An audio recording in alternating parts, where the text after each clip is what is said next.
Good evening. Rusty Mansell here with our normally scheduled Tuesday night Dawg Talk Live with Rusty Mansell, presented always by Hotel Indigo in Athens. What a weekend at Hotel Indigo. I was there last Wednesday night. The crowd was already starting to come in. Everybody that was there Friday night, thank you guys. Big group, special group in town. Had a lot of people there, hadn't seen in a long time.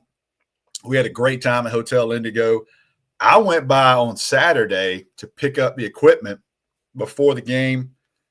Wind up staying I told the guy that had a parking spot, I said, hey, I'm going to be at Hotel Indigo about 30 minutes. Sorry, Hotel Indigo. I was there about 2 hours. Place was packed on game day. Great atmosphere. The tailgate across the street at Hotel Indigo was awesome, man. So thank you, everybody. Again, Hotel Indigo in Athens. They're the presenting sponsor here for Dawg Talk Live. Appreciate having them all season. And guys, go by there. I had somebody ask me today, parents got some family coming in town here in next week or 2 weeks. Georgia doesn't have a home game. They had a few rooms available for that weekend. So, look, guys, it's the place to go. I promise you, go by there once. Bar area downstairs is awesome. Patio, everything you want. Go by Hotel Indigo one time, I promise you, and you'll be good to go. So let's get going. Thank you, guys. I appreciate y'all. How about my guy Eric Foster right there? Coach, appreciate you, Coach, and I look forward to seeing you soon. Listen, guys, welcome in. You see Hotel Indigo there. We were out on the patio right there. Had a big crowd there. Friday night, I was there last. Wednesday night, again, doing the show. And, again, I stopped by Saturday. I had no idea it was like that. Everybody was watching the Texas A&M South Carolina game at the bar. It was awesome. Great environment. Guys, check in. Let me know where you're at. And then we're going to get to some stuff, some questions. I know that's the part you guys like. But tonight, we got to start. We got to start with Georgia 35, Texas 10. Man, what a game.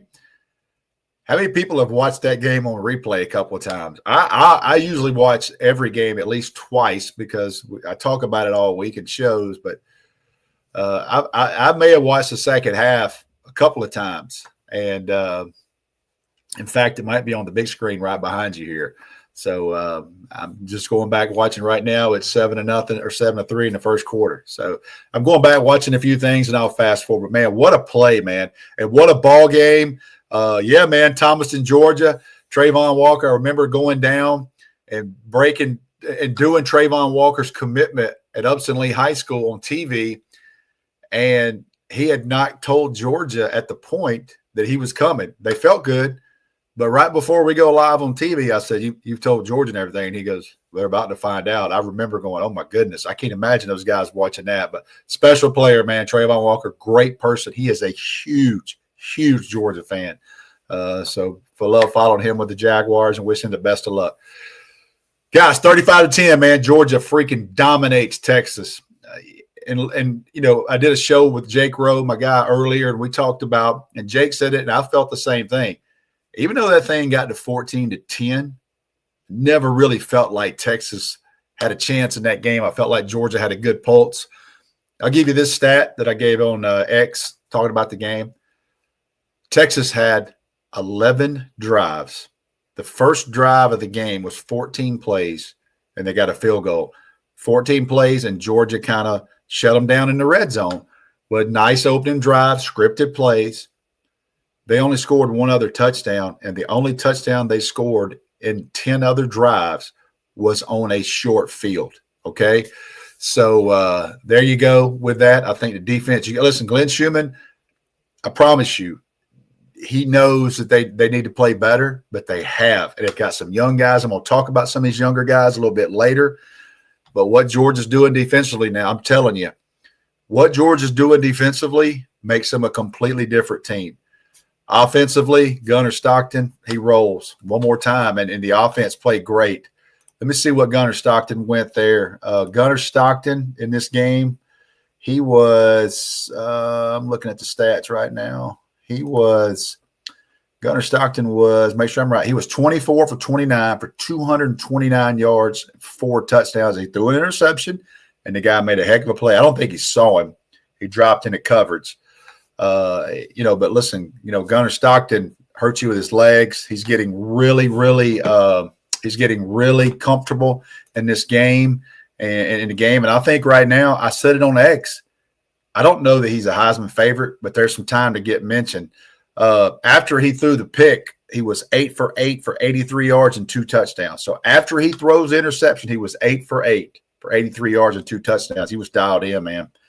Crazy good.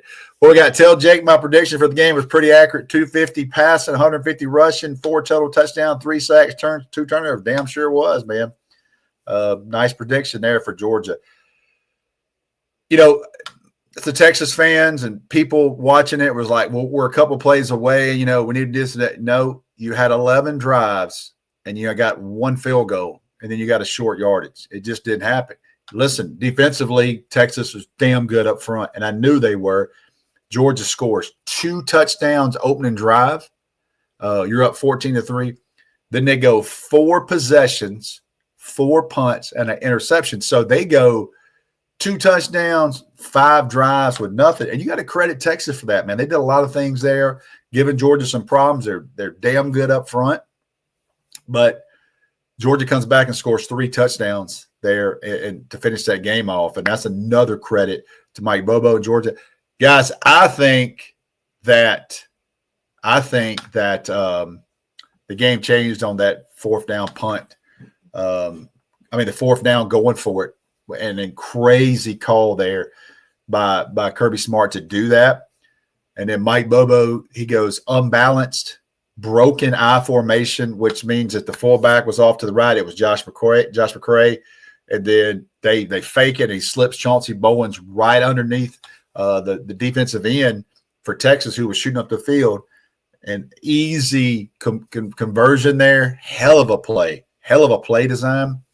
And right after that, man, Georgia rolled. They had 2 4th down conversions on that drive to score. The onside kick, man, I don't know what to tell you. You saw Kirby Smart's reaction. I will say this, and I've said it a couple places, and I said it on DawgsHQ. They were begging Kirby to do that to open the game. If you remember, Georgia won the toss, and they deferred to the second half. Think about the decision Kirby Smart had to make because his guys, his special teams guys, they felt good enough and they had enough on tape that they felt those 2 guys were going to bail, and they did. And I'm talking about 2 or 3 good steps. And I don't know how Texas didn't catch that, but the fact that Kirby saved that, because that was a knockout punch. I mean, that was a night ender for Texas. If you do that the first play of the game and you don't get it, boy, you start off with a lot of momentum. But my goodness, man, what a call, what an execution. Peyton Woodring, I saw his parents at Hotel Indigo Friday night. I got a chance to meet them. I'd met them a couple years before, but I got a chance to meet them Friday night at Hotel. A lot of parents were there, so shout out to you guys. But, you know, I told Peyton Woodring's parents, I said, man, I hope he comes to the Falcons. I'm not going to lie to y'all. Handle your business this year. We'd love to have him stay in the state of Georgia and play for the Falcons. So, but my goodness, what an execution by Peyton Woodring. Great play there, and Cash Jones going out and getting that ball to do it cold, to come off the field. Look at Cash Jones, Cole Spear right there, Rashad Deakins, Jaden Harris. I mean, those guys were pumped, man. But perfect execution. And you got to think a lot about Cash Jones, man, being from Texas, being from right there in Dallas, what that means to him. This guy's a senior. He goes 3-0 against Texas. I mean, that they're never going to – and then he gets that play. I mean, he's going to talk about that one for a while. So, good job by Georgia. I mean, they took control of it, finished it off. And, I mean, those Texas kids, Dylan Bell, Joseph Jonah Ajayi, Justin Williams, all those Texas kids had to mean something special for them. What a great night. Athens was crazy. I will say this too, and you may have a different experience, but I spent a good time. There's a guy, Zachariah Branch. You talking about putting your foot in the ground and getting out and being gone. That dude, every week I say it. I mean, this dude's so explosive. Met a lot of Texas fans this weekend, and really and truthfully, seemed like a good group to me. They were enjoying Athens and excited to be there. And I didn't meet a bunch of them that thought they were going to win the game. And I didn't feel like they were kind of like slow played. They're like, look, man, we haven't played great ball in a while. And, just trying to get this thing to the fourth quarter. Almost did, but good people. And that environment was crazy. I mean, that environment, I've been in a lot of games. It was special, especially in the fourth quarter. That thing got popping. I mean, that thing got popping, man. So shout out to you guys if you were there because you did your job. I know Kirby and us staffers and everybody was excited about that environment and those recruits to see that. So had to be a big one.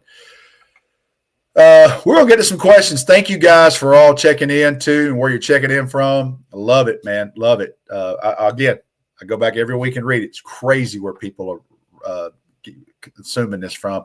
I will talk about Jared Curtis. Okay. So y'all we'll get at some point, we'll talk about Jared Curtis. You don't have to bring that up. I will give you kind of my thoughts on that. And, had a few people in the comments on that. Let's preview Charlotte a little bit this weekend. Obviously, a team that Georgia needs to handle business with. I look forward to getting a chance to see some younger guys play. Georgia really needs to handle business this weekend. A good, fast start. This is a 1-9 team. This is what I call a mama loves you game. Everybody's mama is going to get to see their child play this weekend. There'll be kids all over Sanford Stadium. I got people taking their families. It's a great opportunity. I see people selling tickets for dirt cheap all over social media. It's a 12:45 game. It's a great time to bring your young ones and kind of see that for the first time. But, I got asked earlier, we talked about it. Give me two players that I'm interested in this weekend. If things go right, I think Bo Walker is a guy. This is a big game for him. With Chauncey Bowen's out a little while, I think Bo Walker has an opportunity to go out and listen, I'm a Bo Walker guy. I've said it for a while. Jake Rowe, we made all these insider reports, had a great spring game. I think Chauncey Bowen's kind of ate into his minutes during fall camp, and he's played well, but he's been banged up, and now he's banged up a little bit. So, I'm not expecting Chauncey Bowens this weekend at all. So if you're Bo Walker running back and you're looking to steal some minutes, you probably get an opportunity. You saw number 27 there. Well, I go Rashad Dinkins is a guy that I think Rashad Dinkins. Now I told y'all Zayden Walker was close to playing. Zayden Walker got he had 19 snaps Saturday.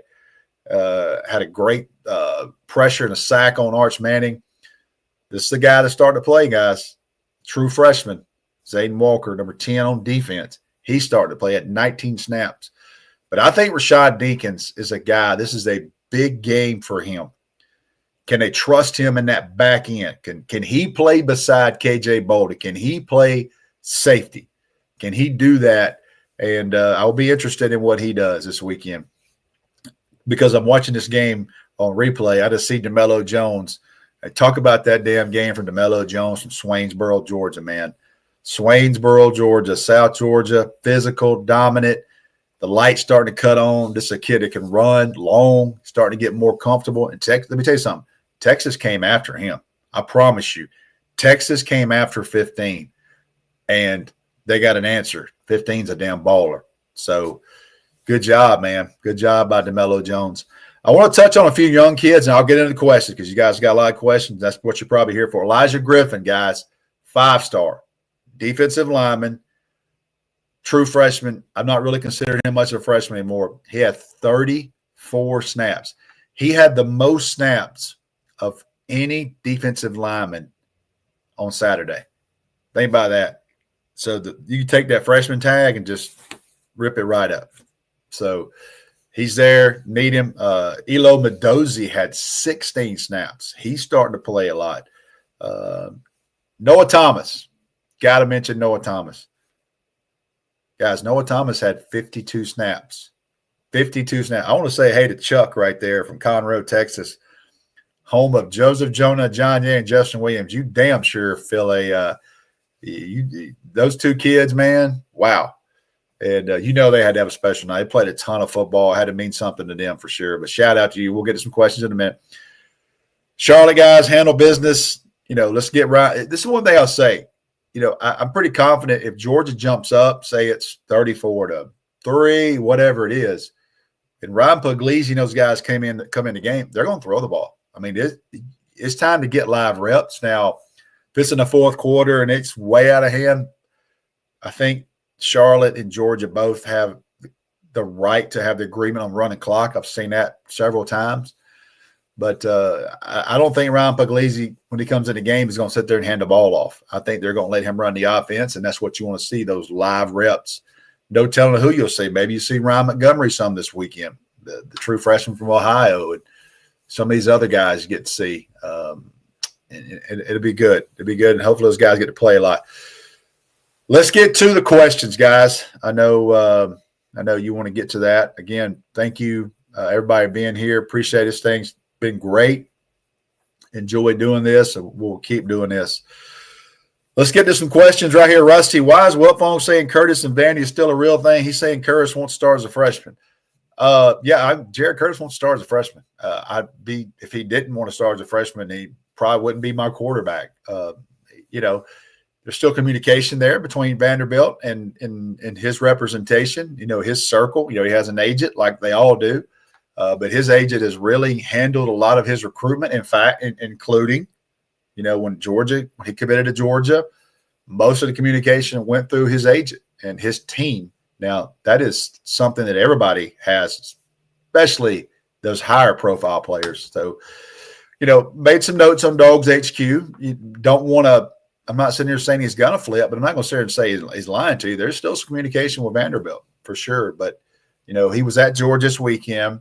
He was with the Georgia staff Sunday morning. He was with Mike Bobo, Kirby Smart, all those guys. So Georgia's still they're still doing what they need to do there. We'll follow this as the next couple of weeks go on, but don't discount that there's still some – the sell from Vanderbilt is clear. They're telling you could start day one, and that's that's what their sell is. If I'm Vanderbilt, that's what I'm selling too.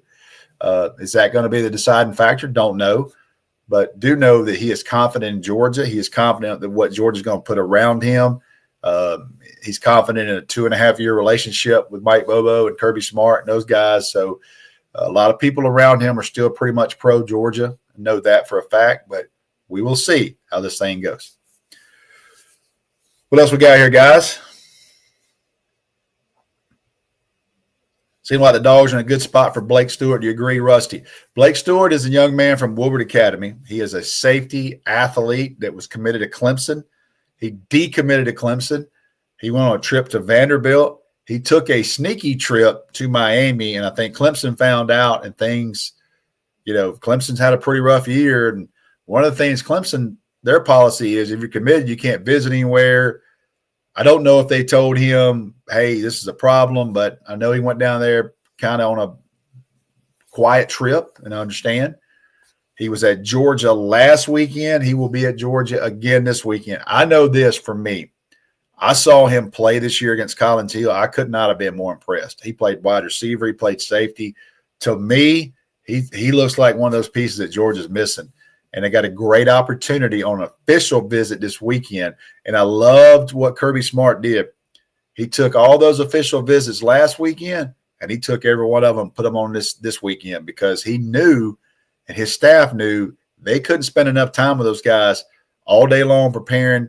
And then you got a game at night. Game gets over at 11:30 or whatever it was, and then try to get up Sunday morning and have those. So you look at a 12:45 game. Those kids that get there Saturday morning. They go to the game, then they get all night Saturday night. They get to go to dinner Saturday night. Then they get all day Sunday to meet with those guys and probably get to watch them practice in the afternoon because Georgia will be on a different schedule with a short week against Georgia Tech. So Georgia will play Saturday, and then they will have some type of practice on Sunday, helmet and all that kind of stuff. What else we got here, guys?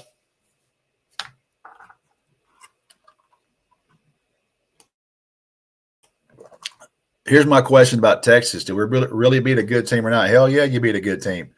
Let me tell you something. If you walked on that field and saw Texas, I was there when Texas came in street clothes, some grown-ass men. That's exactly what Texas is supposed to look like. You know what I mean? That's a good football team, okay? They're still trying to put pieces of the puzzle together, but that's probably a $30 million roster over there, just to be honest with you. They spent a heck of a lot of money, especially on their D-line. That's a really good football team. Guys, here's what I'll tell you. Coaching matters more than ever. Coaching matters more than ever. And if you don't think Georgia's not in a damn good spot with Kirby Smart and this staff, I mean, are they perfect? No. But coaching freaking matters more than ever because these teams are getting closer and closer. Everybody's good. Everybody's got players. You can't stockpile. And I don't know where Georgia – I don't know how this thing is going to end for Georgia. All I can tell you is what the sample size is, and this team's getting freaking better. And that's coaching to me.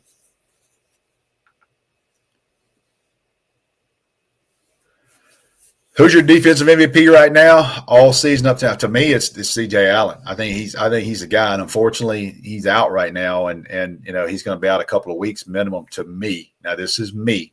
I know Kirby said week to week, but I think that he's out for minimum couple of weeks, and we'll talk about it next week, man. But not having him against Georgia Tech, you hate to see that because you're dealing with this guy and this damn battered ram at quarterback and this guy that has given you fits for 2 years now. And I don't care about Boston College. I don't care about NC State. I don't care about any of that. If you don't think that dude ain't going to be ready to play Georgia next week, you don't know this game. Now, defensively, I don't think Tech's really good. I don't think they're anywhere near they were last year. So I really like that matchup. But if you don't think Buster Faulkner and Haynes King are going to bring some things to the table, they'll be ready to play that game. And I hate that C.J. Allen most likely will miss that game. Now, they got really good players. It's just the experience factor where he was playing. C.J. Allen, not only – if you watch that Georgia hype video from last night, that thing was incredible. It came out, holy smokes, incredible. You see C.J. Allen. He's got everybody circled up. The one person that's talking is C.J. Allen. So you hate that, but it's not season ending, and they will get him back at some point. But, yeah. And they got other talented players now. I mean, Chris Cole and Justin Williams and all those guys and Raylan Wilson, I mean, those are freaking highly recruited players too, man. But you got a guy with a lot of experience, one of the captains of your team, C.J. Allen, and hate it, man. Rusty, when you come to a basketball game and see, that's a good – I usually don't come to basketball until probably in January. I was at the Florida game last year, and y'all were on me. I went on the road against Tennessee. They were winning at half. And I was like, oh, God, they're going to start making me go to basketball games. And then Georgia gets blown out the second half. So I said, all right, let me give it one more shot. They go play Florida, who eventually won a national championship, and Georgia won. So I'll stick to probably home games this year. I'll probably go to one or two, though. I like basketball a lot. Isaiah Gibson, will he start playing? Isaiah Gibson might get some reps this weekend, but look, guys, I mean, he's behind other people. I'm not going to sugarcoat that. I think it's going to be a big offseason for him. I think it'll be a big spring for him. Not giving up on him, but the fact of the matter is right now he's behind some other players as a true freshman. Recruiting trail. We talked about that. If you're a subscriber on DawgsHQ, I made some notes today. I did kind of tell you right now that Blake Stewart, the young man's a 2026 prospect, will be back in town this weekend. So really watching that. Tyreek Jamison, young man from Paulding County, that he'll be back this weekend. I think that Georgia's in a good spot there. I do think Georgia wants to add one more high school offensive line. It'd be great to get him. Big kid, lost like 25, 30 pounds. I think he's 6'4", 310, something like that. Big dude, man. Big dude. Rusty, will Kirby Smart feel good enough to rest some of these injured guys? Will Kirby feel good enough to rest some of these injured guys on the Tech game? I think what you mean, will he rest some of the guys this weekend for the Tech game? I think that's what you mean. Kirby is going to play everybody that's available to play until they get out and handle business Saturday. Last year against UMass, they freaking messed around and they had a damn game halfway through the third quarter. And I know that was not the plan. And you remember that Gunner barely got some snaps, and then Puglisi gets in and get a few at the end. You want everybody to get snaps, but he's not going to break momentum. I mean, it's going to be up to those guys. There'll be some seniors. He wants to get everybody in, too. I mean, it's the last home game of the year, most likely, unless they play in December at home. So they're going to go business as usual until they get comfortable enough, and they should at some point Saturday get comfortable enough. Yep.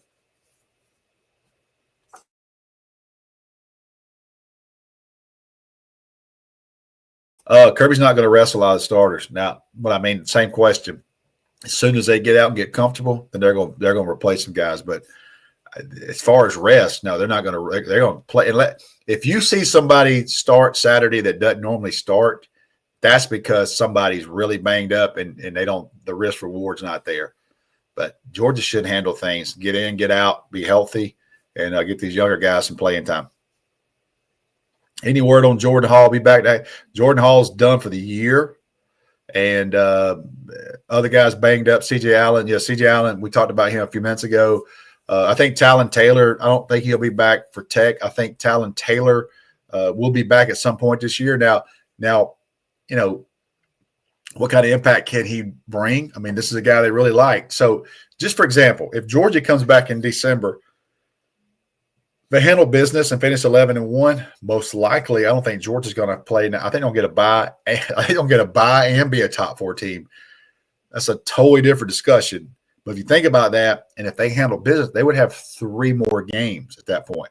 If they have to play December 19th or 20th, they potentially going to have 4 more games. Okay, so some of those guys are going to get opportunities to over a month of practice, 2 or 3 weeks of practice, and then bowl games to get opportunities to play. So, yep. We talked about Chauncey Bowens, too, being out a little while. Pretty healthy, other than, you hated losing Jordan Hall and Kobe Young. Those two, that really stung. But it is what it is. Rusty, why are we not getting some of these recruits from SEC schools who lost their coaches? Well, nobody can go into the you mean like portal players or a lot of those kids that are committed to other schools, they're just waiting to see what's going to happen. I mean, there's really no rush a couple of weeks, but and Georgia don't have a lot of spots either now. There's not a lot of spots there. We're still actively recruiting James Johnson. I think James Johnson is up at Texas. I do. I think Georgia, they swung there and didn't get him. Had him for a little while, and then they didn't have him real quickly, like 2 weeks later. Is Craig Dandridge still under the radar? Rivals has number 8 wide receiver. As long as you're in the top 10, 12, to me, doesn't really matter because you get to Georgia and,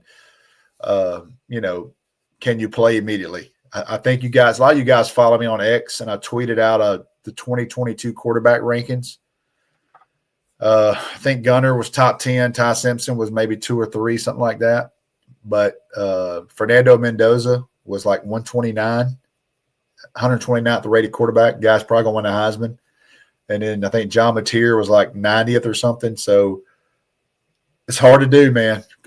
This is what I'm confident in. If Craig Dandridge keeps his weight up and can gain a little bit more weight, that's a guy that can help next year some. I truly believe that. That guy is different, incredible body control, twitchy. I've seen it, man. Top end speed, he can play. We're going to flip a running back or get one from the portal. I think Georgia probably, my gut feeling, is just get one from the portal. I mean, you got Jay Lamar. By the way, I've got Jay Lamar's game on TV Friday night against Grayson, and you won't see some freaking dudes.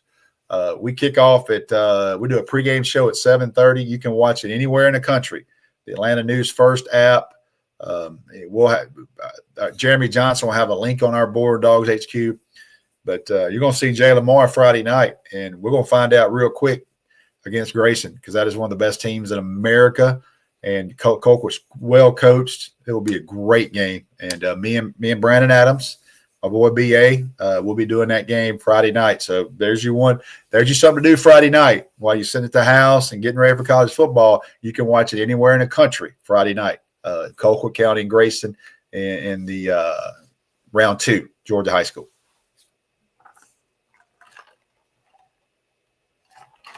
Why do you think Georgia's failed to get some of these 5-star defensive linemen? Because, I can tell you why. Because that's the highest paid position there is. Those guys are spread out all over the country. I mean, you look at the rankings and stuff, and you get a couple, and that's kind of what you can do. You got to make it work. But I mean, you look at Texas Tech.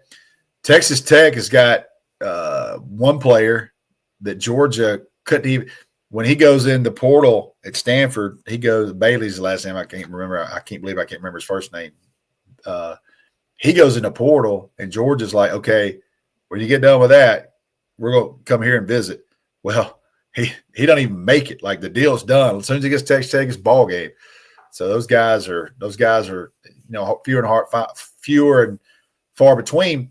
Again, too, like, those Jalen Carters there's a reason why he's probably the number 1 or number 2 defensive lineman in the NFL, too. Not many of those. But Georgia's done well. They have done well recruiting-wise, and they've got some guys coming. Too. That Baylor-McCallie game in Chattanooga Friday night will be a freaking game, by the way. You think Gunner's leaning to come back? Yeah, unless something changes, Gunner's coming back. So, he's going to get his money's worth. Gunner's waited a long time to start, and he needs another year. He's playing well right now. And here's what I'll say about Georgia. If Gunner continues where he is, and I don't know how this season's going to play out, but if Gunner in particular finishes the way he is, Georgia's going to be able to look at some portal wide receivers and go, this guy right here is coming back. You want one with this guy, or you want to chance something? Because here's what we got season sample wise. And, he's distributing the ball all over the place. I mean, everybody's getting it. Branch is a guy that's getting a lot of targets, but Noah Thomas, the tight ends, all these guys are getting touches. Mike Bobo is doing a hell of a job there. Thoughts on Elias Williams' development? Yeah, I think he's doing well. I looked at Elias. I think Elias had like 14 or 15 snaps. He's going to get better as it goes on too. They kind of throw that jump ball to him. They tried to throw a wheel route to him the other night, and it got covered. But he's a guy that he's physical, man. Number 10 blocks when you watch him on offense. And that's where he comes from, Camden County. They were in a wing tee for a couple years. He's super athletic. I mean, his future at Georgia is going to be really good.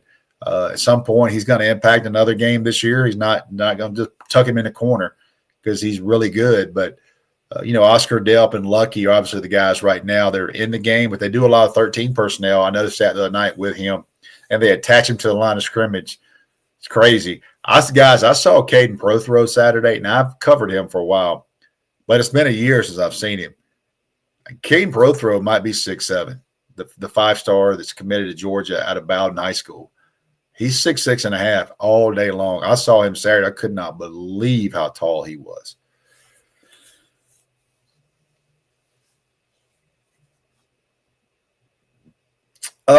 No, Michael. I don't think Michael Bell's playing special teams. I don't think so. Nope, I don't think so. Does Georgia have plenty of weapons for next year from recruiting? Yeah, I feel like that Georgia's, I think they've answered it with some high school recruits. Love Ryan Mosley, 2 out of Carrollton. You look at the tight ends, Lincoln Keys, kid out of Michigan. I got a chance to see him a couple of times this summer. Listen, I don't know if he's one of those that doesn't get enough press either because there's no drama around him. I don't know if you guys know, he lives like 10 minutes from the University of Michigan. They've tried everything to get him, and he's been strong to Georgia the whole time. So this is a kid that you're going to like too, along with Caden Prothrow. And, he and Mark Bowman wanted to come to school together. And then when Mark Bowman decommitted, went to USC, I thought, boy, this is going to open it up for Lincoln Keys in Michigan. Didn't flinch, man. Didn't flinch.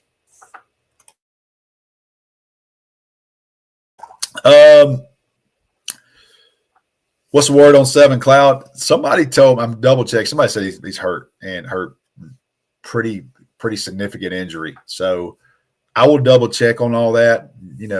Obviously he's got some legal things too, and just getting late in the process if he were to end up at Georgia. Not sure he does in this class.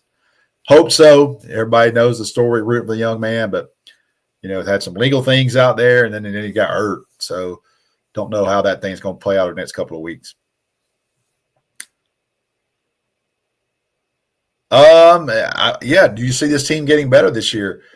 Yeah, they got plenty of time. I mean, they're playing damn good football. It's pretty clean. They got opportunities to get better though. Definitely. Got to stay healthy and listen. It's repetitive for me. Stay healthy in December and get hot. They're playing pretty damn good, but You don't want to lose any more bodies. You've had a couple of season ending with some starters, and you just want to finish this thing off, man. Are you anticipating players signing in December or waiting to sign due to coaching carousel? No, I think the high school players are going to sign December 3rd, 4th, and 5th. Yeah, most of them will sign December 3rd, I believe it is. The portal will open in January. I think, from my understanding, somebody told me this the other day, there's a new rule this year. So just say you're a player at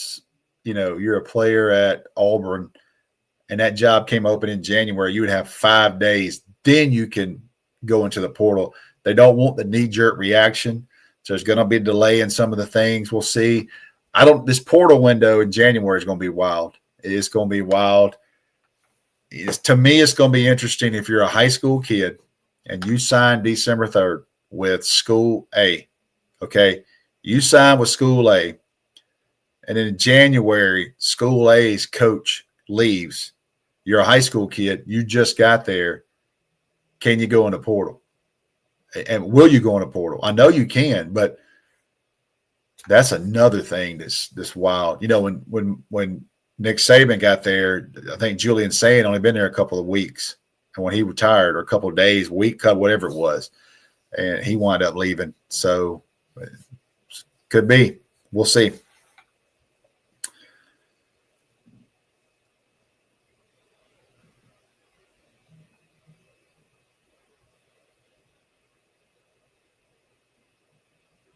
Thoughts on Justin Fitzpatrick?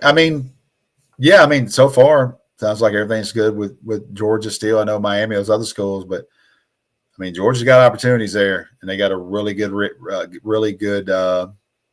relationship with obviously Minka, his older brother, and his family. So sounds like everything's good. See where that one goes.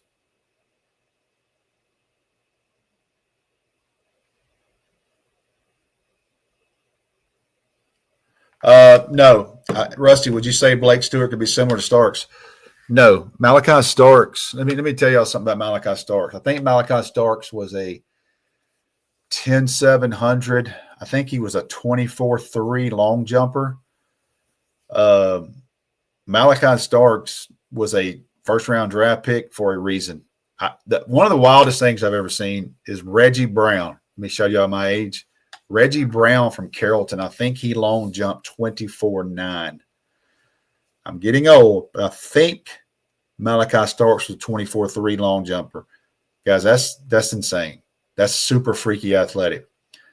What I liked about Blake Stewart was how he impacted the game on both sides, how I talked to an NFL guy. I don't want to put him on Front Street because I don't know if I have permission.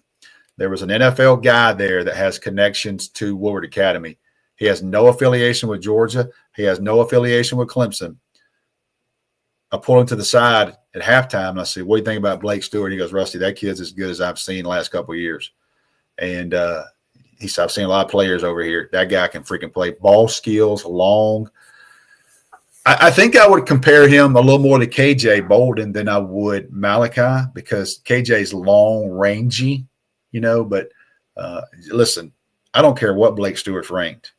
I promise you, he's got a Rusty stamp, and I've seen it. If he ends up at Georgia, he's going to play quickly. If he ends up in Miami, he can play there too. But I love Blake Stewart, and I think Georgia needs some guys like that can run, cover, and ball skills. Ball skills. Give me a guy that can find a ball. Damn, y'all are on it tonight. Some great questions. Yeah, Georgia's going to try to take another linebacker for sure. Mm-hmm.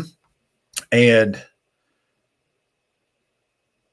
to be real careful here, tuck this one away, and I'll tell you on here, there is a name, and I'm not going to sit here and say that everybody here is going to know it, but there is a name that I'm kind of sitting on that I think Georgia could bring in late at linebacker, and I kind of know who he is. And I think it would be a really good late addition if Georgia slides this one in late. We'll see. But I do think that if they did that, Georgia would take 3 at inside linebacker. I know Georgia wants to take another one with Nick Abrams. I know they do. Elijah Littlejohn's here this weekend. He'll be back this weekend. So there's your little tease there. With a linebacker from Auburn flip back, no, Shadarius Tootle, Georgia's not offering his brother. And when Georgia didn't offer his brother in JUCO, that was probably a wrap. And he flipped shortly after that. Mm-hmm. How you feel about our safeties? Man, listen, I think Ja'Cory Thomas plays his tail off. I think Zion Branch has got some stuff to him. He's not great in coverage. He's a really good tackler, I think. I think he's physical. They went after him the other night, kind of got him in a pass interference. He's not helpless. I mean, this guy can play now. Number 2 can play. But I think Georgia can be better at that position. And I think, to me, in the portal, they've got to get a safety to play beside KJ. They got to get a guy that can play right now. I think Georgia gets in the portal there. And they got to have an athletic guy that can run, tackle. They just, for whatever reason, that position didn't work out for them in this one. But they got some guys that are playing. It's really, they're good players. I just think that in the back end for Georgia and a Kirby Smart and a Glenn Schumann and all that, I mean, those are, to me, you got to have a dude back there with KJ. Rusty checking in from Bend, Oregon, I think. What do you expect from White this weekend? Will we see his potential to replace Branch next year? Sokovi White. I think Sokovi's a guy that is very underrated. Sokovi doesn't have the 5th gear that Branch has, but Sokovi has the ball skills and he has the suddenness in and out of his breaks. I talked to people in the building this summer, like, man, it's kind of unfortunate with Sokovi because Branch is different. That doesn't mean Sokovi can't be a really good player. And I do think he has great ball skills. He's a freaking great kid, man. There'll be a story on him one day too. He's tough now, but guys, enjoy Branch, enjoy him because it's been fun to watch this kid. You watch him on the sideline, man. He's smiling. He's smiling. Hell, he got Kirby to smile during the game the other night. That's not easy to do. So other than a onside kick, but this guy's having a great time. And I promise you this: you won't ever read about it, but they will use Branch to help recruit others. I mean, he'll say, "Look, I should have came here earlier. This is a place I should have been at the whole time." You know who does that? Dom Lovett. Dom Lovett helped recruit other players. And Dom Lovett's his path probably didn't go the way he thought it was going to. He didn't probably get as many targets, but great kid and had a great time at Georgia. And he told me in an interview one time I did for TV, he said, "Look, I'm glad I came here. And those guys will help recruit others for sure. Be really, really good." All right, let's get about 3 or 4 more. We get out of here, guys. But don't go anywhere yet. We got some questions rolling in. Will Delp and Lucky go pro? Oscar Delp will go pro. He is a senior. Lawson Lucky will go. Oscar Delp, I'm telling you now, the tape on him, sometimes he doesn't show it in the stats. He will block your tail. And Oscar Delp is a big dude when you see him in person. Big dude. Oscar Delp's just my guess. I think he's the 3rd rounder. I think he's going to run well. Potentially could sneak his way in there. But Oscar Delp, if he stays healthy, he can play. Lawson Lucky, he needs to come back. He needs to have a little bit more consistent year. He's still tough running, still tough blocking, but want to get him in the run game a little bit more too. So good player, man. Elias Williams, they're in good shape there. Jaden Riddell is the guy that I'm very interested in because I think he can take a step. I want to say this too because his dad watches this show. His dad, I've had several conversations that don't get mad at me for saying it, but I have talked personally with Colton Heinrich's parents, and that kid loves Georgia. I mean, he is so excited to be there, plays his you-know-what off. He's in practice. He knows he's in a tight end room. That's incredible. He's just trying to make sure he gets his minutes, and any role he has, this kid plays his tail off, man. And I got a chance to meet with talk with Colton's mom and dad Friday night. I know you guys are watching, and normally I don't mention that, but I appreciate your support and what you told me about your son being in Georgia, how much he loved it, man. So that means a lot. I know these fans are going to love that because those kids that battle their ass off every day and don't get the many reps, and these are highly recruited kids now. Those are glued to your program. How many guys you think will lose in the portal? I mean, I know some, but hope we don't lose a lot. I'm going to be honest with you. I'm going to watch the offensive line room and what happens there because potentially you could have everybody back. You got 2 true freshmen. You've got a lot of guys on scholarship. Now, take that room, how deep that room is. That could be that could be. We'll see. But there's going to be some movement. There's going to be some movement for sure. So we'll get ready for these playoff. I got one more, guys. We'll get ready for these playoff rankings. Give me one more. Thoughts of where we got here. Rusty, what positions will Georgia pursue in the portal? Katie, thank you for being here. I think safety is a priority. I think an alpha wide receiver is a priority. And I think an edge if they get the right guy and a D tackle. I do. So I will say this. I do think Georgia's going to be pretty aggressive in there if they get the right guys. Listen, I know everybody wants to talk about these rankings. And I appreciate you guys being here again. Hotel Indigo, anytime you're in Athens. And I know some people are going to be traveling over the holiday over December. Stay there. Tell them Rusty sent you. That's going to do it tonight for Dawg Talk Live. Thank you, guys. We'll see you again this week. Go Dogs.